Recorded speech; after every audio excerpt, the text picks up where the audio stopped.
All right, we're going to get started. Thank you for joining us today. We are talking about understanding total compensation. I'm with CSE Career Services. I know we may have some folks joining us from other colleges as well today, so thank you all for joining us. If you wouldn't mind scanning the QR code on your screen to just check in for today, it's a way that we can take attendance and track who is joining us. We would appreciate it. I'll give you a minute to scan that code.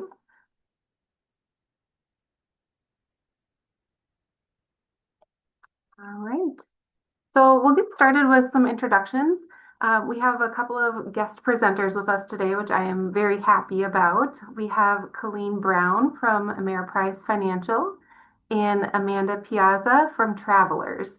They're going to be running the show today, answering all of your questions and sharing all of their knowledge about total compensation. And I'm Christy Jensen. I work in Career Services. So the plan for today is we'll talk about what total compensation means. We will answer some commonly asked questions. Many of you submitted questions ahead of time for this session, so we pulled out some of the popular ones or some key questions. And then we'll also have a time for some live Q&A. I'll share some recruiting guidelines that our college has and then discuss some upcoming events. And if you've got any questions as we go throughout the session, feel free to use the chat. And one last thing, I forgot that was on the slide. We do have a evaluating and negotiating job offers PDF guide. You can either scan the QR code or use the Z link to access this document. This is a very detailed document that has lots of good information about total compensation, as well as how to evaluate and negotiate offers as well. All right, I'm going to turn it over to Amanda and Colleen. Thanks so much, Chrissy, for kicking us off. So, hi, everyone. As Chrissy said, my name is Amanda Piazza. I have been with Travelers for 6 years. I actually started my journey there as an intern myself. So, went through their internship program and then was lucky enough to secure a position headed back to my senior year to join them following my graduation. So, really excited to speak with you all today. It does not feel like that was 6 years ago that I was making that decision of what place I wanted to start and spend my career. So really excited to kind of have the conversation with Colleen today and share some of our insights with you all. I currently sit on Travelers Emerging Talent Team, and that is the group of folks in our organization that help support all of our internships and leadership development programs. So my role specifically helps focus on the acquisition side of things. And so getting to meet with students, have these types of conversations, as well as support all of our corporate programs. So thank you for taking the time to join us today. We know it's a busy start to the fall semester. So that's enough of my soapbox. I will turn it over to Colleen for a quick intro of her before we kind of dive into this. Yeah, thanks, Amanda. Um, Colleen Brown. I'm from Ameriprise Financial. I use she, her pronouns. I've been with Ameriprise for 3 years. I'm on the early career team, similar to Amanda, very, very similar actually. We do our internship and leadership development programs, as well as most of our entry level roles into our organization. Um, and then prior to that, I worked at Ecolab for about 5 years before I went to Ameriprise. So I've been working with Chrissy for a really long time. I've been working a lot at CSE and it's been great. So really happy to be here today, answer your questions. I know Amanda and I and Chrissy met before this and definitely want this to be conversational and information for you all. So please use the chat or raise your hand if you have any questions or you want us to add any more details to anything. Happy to be here. Amanda, I'll pass it back over to you to kick us off.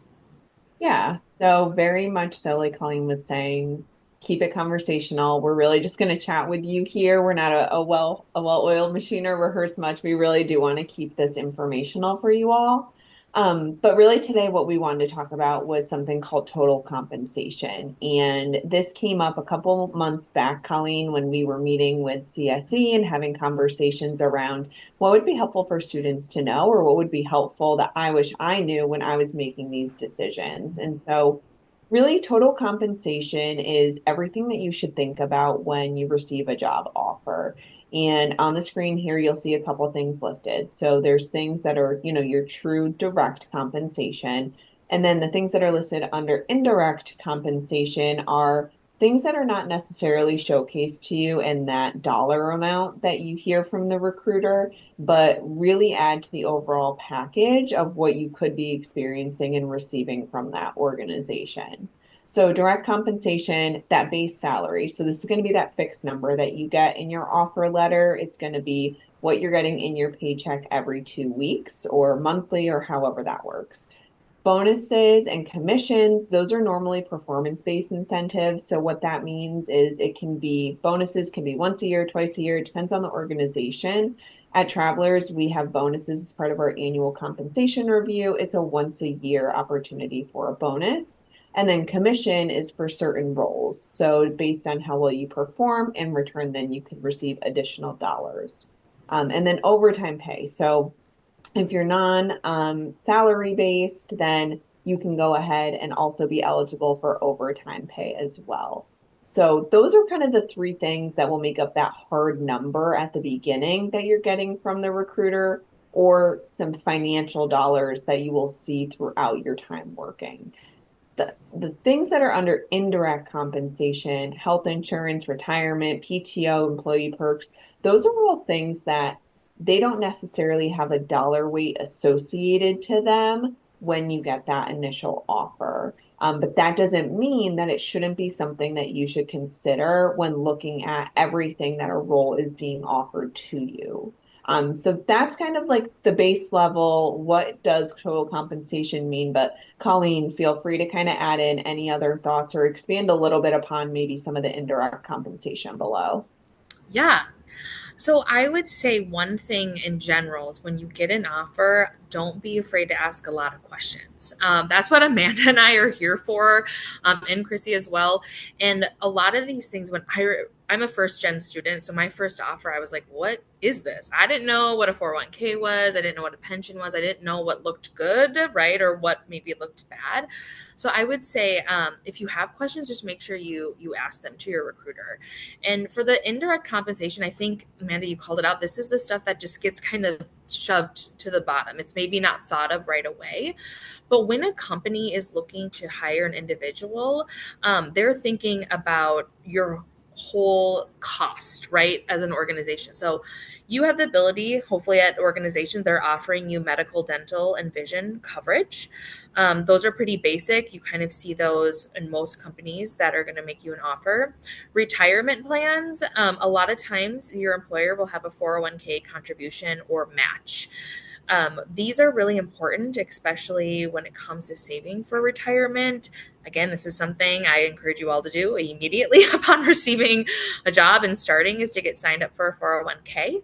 Um, for example, at Ameriprise, the organization matches up to 7%. And so there's these things that you want to look for. Is that a good match? Is that not a good match? How can I grow my retirement funds? Pension plans, Amanda and I laughed about this because they're kind of rare. You don't always see them at organizations. And so if you do, that's a just be really pleased that they still offer that. It's more, I would say, like an older practice. I mean, I see you come off mute. So did you want to add something there? Yeah, I was just going to say Travelers actually still does have a pension Amazing. plan, which is kind of what we were laughing about when we were talking about it. And so our plan at Travelers is actually fully funded by the employer. So it's not anything that the employee has to contribute towards.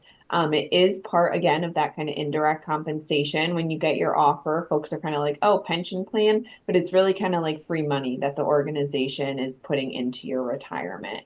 It is something, and we'll talk about this a little bit later, but something that you will have to be vested for. And so that means you need to be with the organization for a certain amount of years to become eligible and to kind of have access to those benefits. But there are still a couple places out there that do a pension plans, and we are one of them. So I know, it's amazing. I loved having I did have a pension plan before, and it is great. Um, but a lot of times too with 401ks, or they won't explicitly a lot of times in the offer put much detail about the match, right, or the pension plan. So oftentimes they will send you like a benefits overview, but again, you can always ask further questions. Paid time off is, I would say, a big indirect compensation I see that's really something that I think candidates may or may not, it might be a decision maker for them. When thinking about vacation days, sick leave, and holidays, you really want to break those into buckets. A lot of organizations will give you sick days, but they may also have short term and long term disability. Those are things you want to look for as well, that you're covered as an employee in case you do need to take an extended leave for your physical or mental health. Your vacation days are really meant for you and for you to enjoy time off. I would say early in your career, you may see smaller amounts of vacation days. Oftentimes, as you progress in your career and you move up in positions and you have years of service, you get additional vacation days. For example, at Ameriprise, once you hit 5 years, you get an additional week of vacation, things of that sort. And then holiday time, I always encourage you to ask what those holiday times are. If they can send you a sample from the previous year, they'll contribute to all of that. You want to make sure you have enough time off to take care of yourself too. And that definitely contributes to someone like overall happiness. And then I would say perks is amazing, especially if you are working on site or on your campus. Things like a gym membership, childcare assistance, flexible work schedules, hybrid settings. I would say parking. What are your parking options? Do you have commuter benefits? I mean, the list kind of goes on. Um, for one thing that we do that I told Amanda and Chrissy that's funny is we have pet insurance at Ameriprise. And so that's something you can get through Ameriprise, and it's a very like niche kind of thing. But some things I look for a lot is like mental health services, therapy, things that might not be under like general medical, or an additional perk that you get for free that the company just has. So those are definitely, I would say, like things to look for indirect compensation. And I know we have some questions that we can go into a little bit more of this information.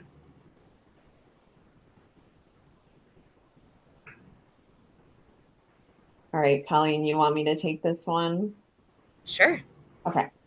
So this question is, when negotiating a job offer, what aspects of total compensation are most flexible? So I'm going to start off with a little bit of a kind of overview just from a traveler's perspective, what our offers are. And so it it kind of depends, which is not a great answer, but I will say for most entry level full-time program type of roles, most of the time, the salary is not necessarily negotiable for those. So again, I'm speaking from my traveler's perspective, but all of our full-time programs, those salaries are non-negotiable. However, there are other aspects of the total compensation package that potentially could be negotiable. And that's really what is helpful when it comes to looking at your total compensation, is realizing, maybe the dollars aren't necessarily something that you could negotiate, but if you need additional time and you have a conversation with your recruiter, or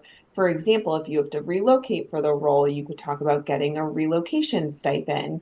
There's all sorts of things like that that could be negotiated and or a sign-on. Typically, those are non-negotiable, but again, you can always ask. So from the perspective of an early careers professional, most of the offer is non-negotiable for those specific programs.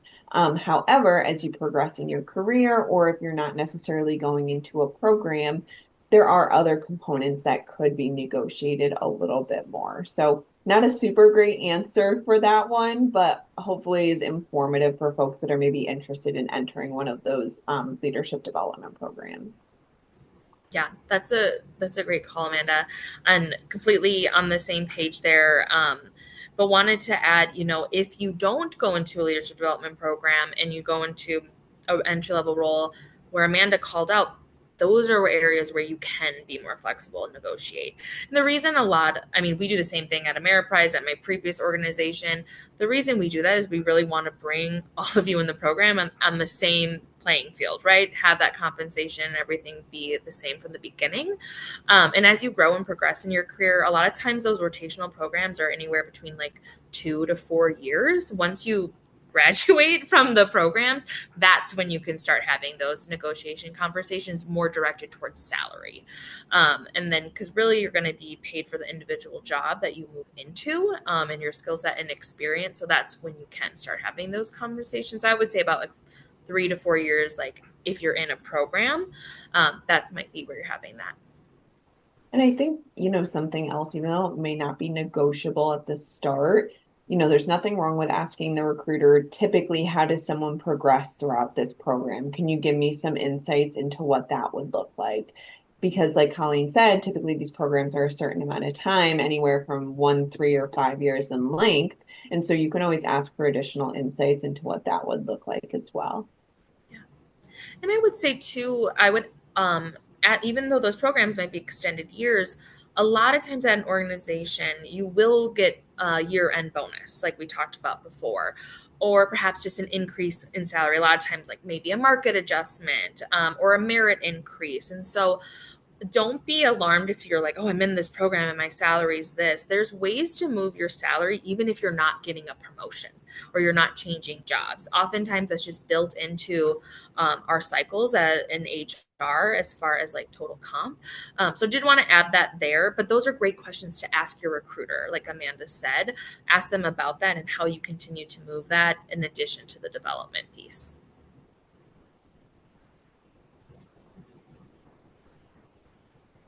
You want to kick us off with this one? Yeah. Sorry, I was like reading the question. Yeah. I will. How can I compare offers from different companies when the base salaries are similar, but the benefits and perks are different? I think exactly kind of the question answers itself is really going into the benefits and perks. And I would think a lot about your lifestyle and what is going to serve you. So you may see, especially in the early career space, maybe Travelers brings in, I'm just making this up, Amanda, a technology LDP at 90K and Ameriprise is 85, right? So we're looking at a $5,000 difference here, but maybe one of them I get free on-site parking. Maybe one of them I only need to go in the office 2 days a week and I can work virtually for the rest. So even the working environment, I would say that's a huge consideration as well. And then looking into those benefits, how even if you can ask for more, a lot of times you can get quotes on what benefits would be or what they were in the previous year as you think about joining an organization. And looking and breaking it down, do they have a 401k match? Is that something that's up to your standard or what you're looking for? And I would say as well, for all of you, especially early in your career, if you are joining leadership development programs, inquiring about what does it look like post leadership development program? What does that next job opportunity look like? I know that's not necessarily like something you would see in an offer or part of like compensation, but that is your career trajectory. So something to consider there. And then I would think through like what is important to you and what isn't at this point in your life. And for some of you, right out of college, like you might not sign up for medical benefits, but when you turn 26, you will have to. So it's something to really like look into, especially if you're thinking about a career long term at an organization. And then I would go with like what you think is going to make you most successful in the role and the day to day. Yeah, I think the only other thing too, Colleen, I would add to that is in addition to the benefits and perks may be being a little bit different, also doing your research on the company and the organization too, just making sure that you are comfortable with maybe the longevity of it, or if that's not important to you, the overall culture, morale of the organization. There's a lot of things to consider when it comes to accepting an offer, and I think really the crux of what we're trying to share with you all today is there's a lot more that goes into an offer rather than just that base salary. So definitely echo everything that Colleen had said there. Okay. So how does job location factor into total compensation? So I think I touched a little bit upon this before. And I guess, Colleen, you touched a little bit upon it in the last one as well, but the location of your role, I'll share that Travelers is a salary transparent organization for all of our roles that are posted, and that salary does have a geolocation differentiator on it. So we may have certain roles in one office location and the compensation financially may look different than another office location. So that may impact your total offer package when you receive it. And that is due to the cost of living in different areas, tax implications in different areas. So this is something we see all the time when folks are getting an offer for a program. Like Colleen said, we like to bring folks in kind of at that same level playing field, and then they will increase based upon their performance once they are here. But the location could impact your base salary definitely. Something else I touched upon before too is relocation. And so I know travelers for our full-time opportunities, if you live outside a 40-mile radius, then we will compensate you for relocation to whatever office you're going to be based out of. And so that relocation could come in financial dollars for you to be able to relocate to a location in which you're being hired from. So a couple ways location could impact it, but Colleen, feel free to kind of add anything else. Yeah. Oh, I love salary transparency. I'm so happy these laws are passing in different states. And it should be that way too. And yes, I would just say how someone explained it to me when I first started was like, it's going to be different living in Iowa than it would be in New York City. So just thinking about that. And when you really break it down, it evens out. And we, like travelers, most of these companies, especially around in the Twin Cities, we have compensation analysts who really, this is their full job every year, is to look at markets and send evaluations. And I would say you're, especially in the last couple of years with these laws, you're seeing compensation go up and increase, which is great because it's really good for the employees. And I would say with relocation, one thing to ask is maybe just for a little bit more specifics on what the relocation looks like, right? Is the organization giving you a lump sum of money? When do you get that money, right? Is it in your first paycheck? Do you get it ahead of time? Does the company have resources? Can they connect you with people when it comes to moving? Because that is moving can be a really big stress, especially right out of college. So great call, Amanda. Definitely would inquire more about that. And then if you feel as though you need relocation, please ask. As recruiters, we don't know unless you tell us. So definitely ask. And usually, like Amanda said, it's usually a standard. Like if you live within the certain mile radius, you qualify for it.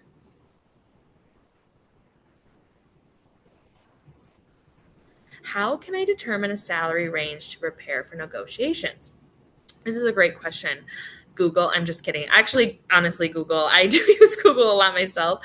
But if you are, like Amanda said, either the organization is salary transparent all around, or depending on the state, Minnesota is one. So that is really great. You should see all of that. And typically, when organizations are posting, they're posting a range. And I'm sure you've all seen a range from like 50,000 to 200,000. And you're probably like, what does that mean? We try to post our ranges as close as possible, but a lot of times those ranges, again, are based on a lot of different factors, not just necessarily that role. And so, what I would say as you're going into that, again, there might not be too much room for negotiation for what we would kind of discussed before, but I think it's about doing your research, doing market research, looking at other roles. If you're looking at maybe a role as a analyst or a programmer, what does that look like at other organizations? Is this company in par with what the market is offering? And those are things that you can bring to the table as well. And it's also great, I would say, as a recruiter, I really appreciate when candidates do that because it helps us as an organization stay up to date, especially with any of our competitors around us, right? Are we offering a good salary range for you all? So that would say that would be my approach. Again, as you go into it further in your career, you're going to have more of an ability to ask for more or ask for provide a wider range.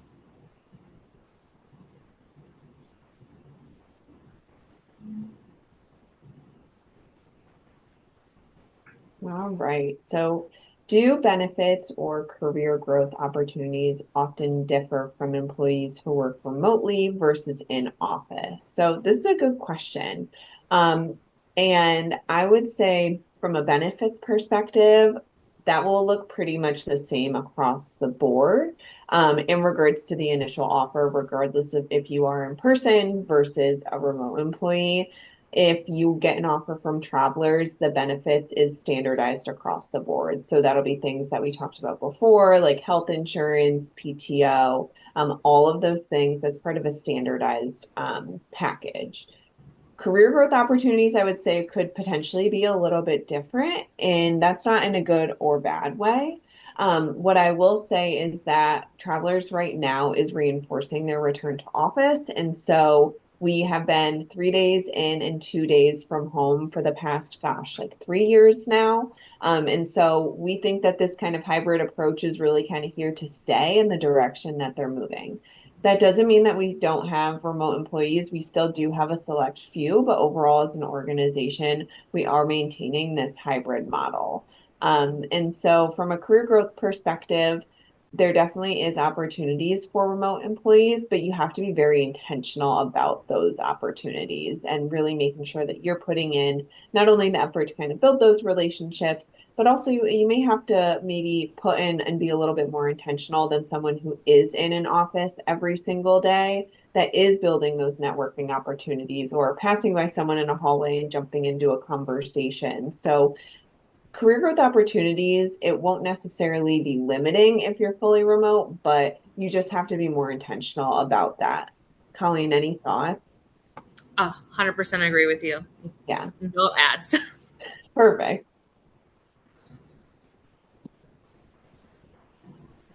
Okay. What's the best way to evaluate and compare health insurance plans when looking at different job offers? Whew, health insurance is probably the most complex part of a job offer. I think Amanda and I could probably laugh, even as HR professionals. I still am like, every year, I'm like, what is this again? So when it comes to comparing, this is really where you need to ensure that part of your offer is including a breakdown of health insurance and what it actually covers, and what the cost of it is going to be. They'll be able to provide you usually general like premiums. I know at Ameriprise, when we send out offers, we share what we would call like a benefits guide, and that will give you the basic information when it comes to health insurance. And if they don't, I would just ask for more. And you can in depth maybe ask for costs or estimates of costs. I know that's something that's really important. And then when it comes to health insurance too, perhaps even looking at who is their health insurance through. Is it through an organization? Like I know in Minnesota, right, we kind of have a popular health insurance. Is it going to be good for me? Is my doctor that I currently have going to be covered by that insurance? That's something you might want to look into as well. I know for someone like myself, I go to therapy every other week. And so that was really important to me when I was looking at health insurance is, will they cover this therapy? Do they have therapy options for me? So again, I really think it's about what you need and just ensuring that whatever the job has, that you're asking those questions or they're providing you that overview. And then the cost, I would say. And then a lot of times with health insurance, you those costs will come out of your paycheck. So also inquiring about how often is it coming out of my paycheck? What does that look like? What's the total for the year? And then I would add in here too, looking at when you were able to be covered for health insurance. So at some organizations, you are covered right away. At Ameriprise, you're covered right away for health insurance. So even if you sign up a week later, they can retro it back to the day that you started. So you're covered. So let's say for some reason on day one, you had a dentist appointment you needed to go to. And not all organizations are like that. Sometimes you have to wait 60 days or something. I'm just throwing a number out there until you can sign up for health insurance. So those are little details that I definitely would look into, and especially just thinking about your overall coverage. But that would be my advice. Anything else, Amanda, you'd add there? No, I think I would say from the recruiter perspective, it's difficult because we get a lot of questions sometimes on this, and we're not health insurance experts, or at least I will say that I am not. But I would just definitely say, to Colleen's point, it is something else to consider when looking at an opportunity, and those little tidbits that could set a company apart from another, like the retroactive health insurance plan. We do the same thing. So those little things do make a difference. And I think it is hard. And I know Chrissy put something in the chat before too. If you're getting an offer for 80,000 in Minnesota and you're getting 140 in California, yeah, that could be great. And you're like, oh my gosh, this is so much more money. But when you factor in all of these things like cost of living, maybe they don't offer a health insurance plan there. So definitely just another thing when it comes to making your decision, just to educate yourself on. And I think something to caveat everything we're saying today, the dollars are a part of your compensation. And so we're really not trying to neglect that portion. It's just awareness that there are other things that could factor and should factor into your overall decision. All right. Are there any resources that you would recommend that can help individuals better understand total compensation?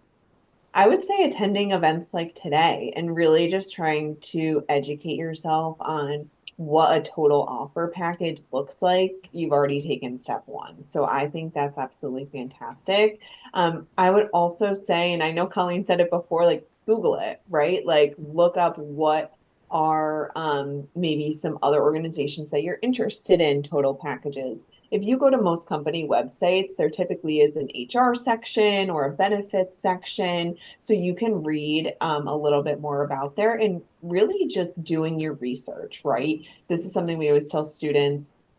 Do your research before you go to the interview, before you have that conversation about the company. And then again, do your research before you make your decision on your offer, especially if you are getting multiple offers, just to make sure that you're making that best decision for yourself.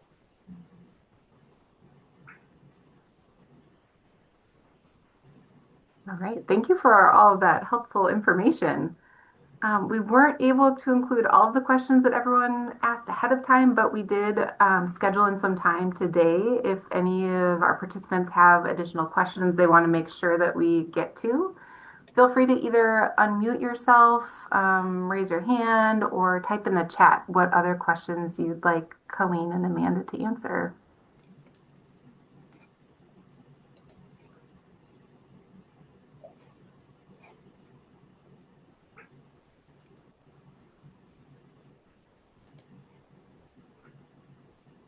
We must have done a good job. We must have answered a lot of questions in that.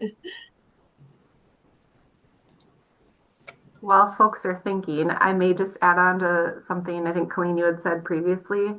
When speaking to the company match, I think you mentioned your company has a 7% match for retirement savings. I'm not sure if everyone knows what that means exactly, Oh, but yeah. basically free money. So if your company has a match, sometimes it is if you contribute 5% of your annual salary to your retirement account, so it will be deducted from your paycheck, 5% will go into a savings account for retirement. If your company has a match, they would also do up to, they say 5%, they would give 5% of their own money matching what you're already putting in. So it's just free money. So if they have a match and it's up to X amount, if you're financially able to put in that amount yourself, that is always the best strategy because if you can't do that amount, then you're just losing out on free money. Mhm. Yes. Yeah, no, that's a really good call out. All this stuff, it's so specific and there's a lot of language that you don't really know until you get into it and you start learning about it. So if you are unaware of what a lot of this means, feel free to keep asking questions. You're probably not alone. All right, there's a couple of questions in the chat. We could start with the first one here. When a company provides a salary range, do they expect candidates to negotiate near the middle of the range? I wouldn't say so. I again, I think those ranges, there's a lot of things to consider. Years of experience, again, location, a lot of different roles. When you're looking, you'll see like requirements or preferred qualifications. So like maybe you have a undergrad degree, but then they also will accept master's degree, right? So if you have that, that's when you can kind of move up the range. And I know it's difficult because even when I'm typing in the ranges, I'm like, this is a $40,000 range here. And so I would say middle ground is typically where like I would say like kind of the sweet spot there. And then I would say like if you're going more near the highest, you're really looking at that job description and thinking, am I meeting all of these requirements? And am I to a certain level, right? Do I have more years of experience, right? Do I have this type of experience that I can add value to? So that would be something that I would say is like pretty typical, though, is probably more middle range. Again, if you have right out of college, you're probably not going to be able to go to the max when you're looking at the salary there. Yeah, and I think something to keep in mind too, I had mentioned before, the salaries that we post are listed as the geolocation salaries. So that might be why it's a much larger range. Kind of to Chrissy's point before, if you're working in New York, it'll be a much larger salary. So that range is a little bit higher just because of the location. So something else to consider when looking at those ranges. Mhm. Right, there's another question. Could you elaborate on AIP, Annual Incentive Program, percentage plan? Not sure exactly on the acronym. Sometimes it's 5%, 10%, 15%, and so on. Yes, it's a fancy way of saying a bonus, basically. And I just wish it would like we do have the same thing. We have like an annual incentive plan, but it is a bonus. So I was thinking about like your yearly bonus, and oftentimes on an offer, it'll say your annual incentive plan target is 5%. A lot of times, I will say, especially in the recruiting time, we give you a target because that means you could either get above or below that target. And Amanda, you mentioned this earlier. A lot of that is based on your performance, and it's also based on the company's performance and your individual team's performance. So there's a lot of different things that contribute to that. You will see with annual incentive plans that often the percentages increase as you grow in your career. So, for example, if you're a senior manager, you might have a 15% match versus an entry level associate who would maybe have a 5. And so I would say, Amanda, I kind of see anywhere between 5 to 10% for new grads. And then again, you'll see that growing, but it is a fancy name for a bonus. But it's always good to ask those questions. And then I would also ask, is there anything additional to that annual incentive plan or bonus that increases my salary year to year? Yeah, no, that's a really good call out, Colleen. I think the only thing I would add is in addition to kind of that yearly compensation review, a couple of our programs, like our actuarial program, for example, if you sit and pass an actuarial exam, there's a bonus associated with that. For our finance and accounting program, if you're sitting for your CPA and you get that, there's a bonus for that. So there's also those that are kind of plugged in and could be trickled in. So those are all great questions to ask if you're going into a specific area and or a specific program, just to say, are there any other opportunities for it? Because some programs do have specific either certifications or things that you can earn that would contribute then to an additional bonus.